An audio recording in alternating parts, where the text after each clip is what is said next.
Adolf Hitler is remembered as the architect of one of history's darkest chapters. But before the rise of the Nazi Party, before the speeches and the war, he was simply a boy. His childhood shaped by family conflict, poverty, rejection, and the cultural tensions of his time gave us a glimpse into the troubled personality that would later shake the world. To truly understand how history unfolded, we must first examine the early life of Adolf Hitler.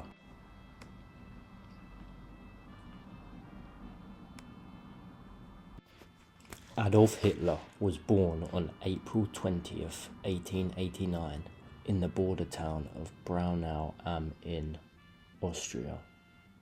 His father, Alwar, was a strict customs official in the Austro-Hungarian Empire, a man who demanded obedience and order in his household.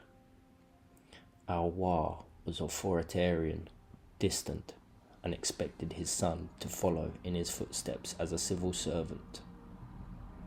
His mother, Clara, stood in stark contrast, gentle, deeply caring, and devoted to her children. She provided the warmth that Adolf craved. But tragedy haunted the family.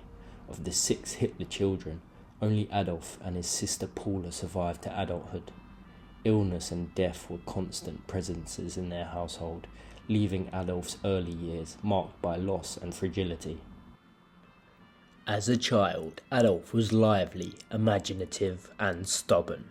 He loved drawing and sketching, spending hours creating images of houses and landscapes. But his father dismissed these interests. Alwar wanted discipline, not art. Their relationship grew tense. Adolf rebelled against Alwar's strictness, often refusing to follow orders. Even at a young age, he showed signs of defiance that made him difficult to control.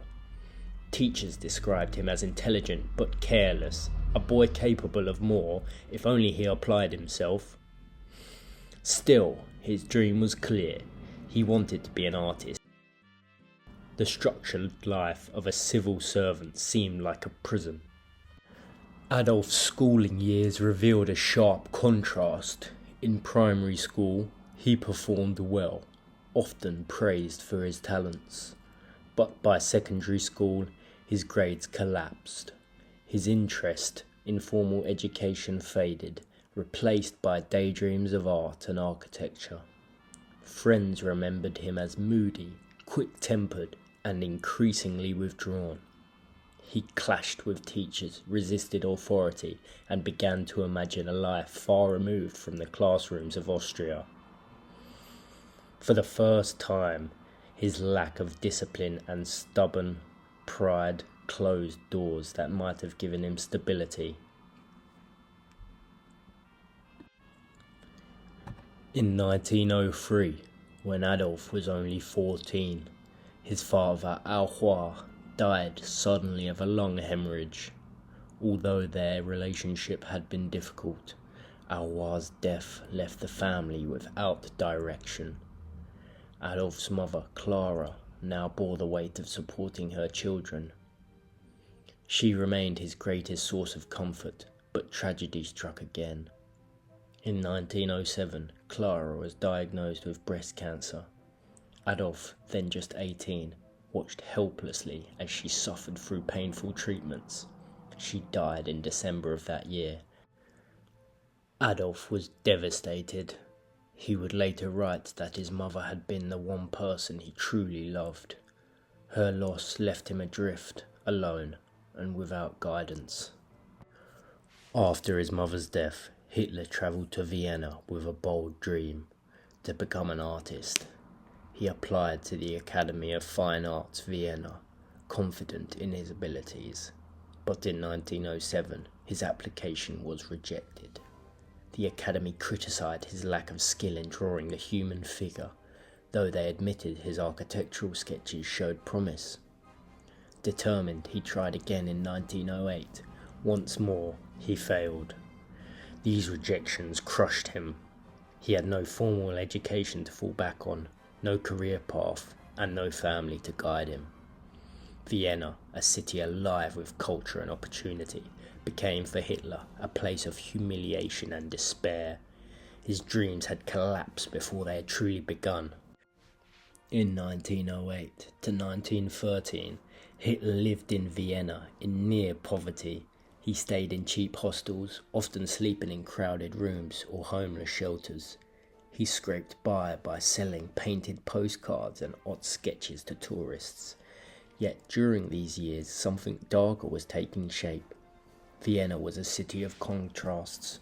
Beautiful opera houses and cafes on one side, deep poverty and political unrest on the other. Nationalist and anti-Semitic movements thrived in the city, and Hitler absorbed these ideas readily. He developed an admiration for German nationalism, convinced that Germans were destined for greatness. He also adopted virulent anti-Semitic beliefs, echoing the propaganda and hatred circulating through Vienna's streets. These years planted the seeds of the ideology that would later devastate Europe. In 1913, Hitler left Vienna behind and moved to Munich, Germany. He hoped for a new beginning, far from the failures of his past. Life in Munich was still modest. He rented small rooms, lived frugally, and continued selling paintings to survive. But in Germany, Hitler felt more at home.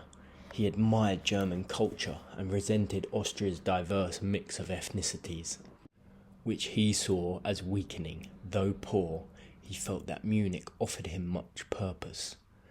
What he could not have known was that the world was about to change forever.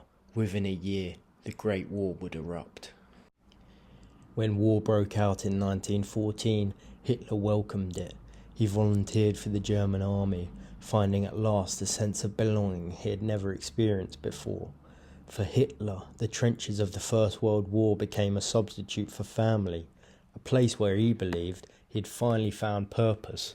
The failed artist, the rejected student, the impoverished drifter, he was now a soldier. These years would shape him profoundly, setting him on a path toward politics, power, and destruction. By examining his early life, we see how rejection, hardship, and ideology shaped the man who would later plunge the world into chaos.